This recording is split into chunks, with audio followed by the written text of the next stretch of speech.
One man is dead and another has serious injuries to his hand after a boat with 3 men capsized south of Sydney.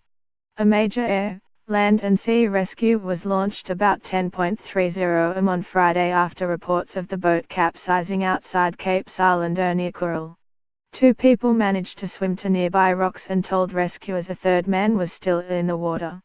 After a search by local surf lifesavers, marine rescue, the Westpac rescue helicopter and police, the third man was pulled unconscious from the water by a police vessel, a police spokesman said. Officers and a lifeguard performed CPR on the man, but he could not be revived. The Westpac rescue helicopter winched another man with partially amputated fingers off the rocks, and he was being treated by paramedics at the top of the cliff, Westpac rescue helicopter chief executive Stephen Leahy said. Police said the man's thumb was severed.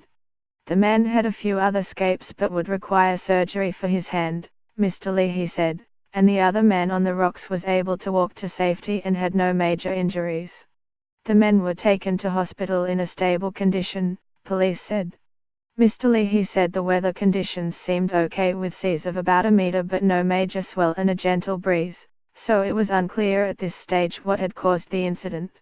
The Westpac rescue helicopter chief executive said it was a timely reminder of the importance of life jackets. Life jackets were found on board the capsized boat.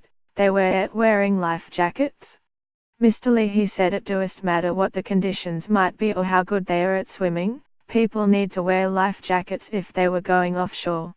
It's too common, people believe that they're reasonably good swimmers, but it does take much for a boat to roll over, he said. That's why it's incredibly important, life jackets are an essential item that needs to be worn.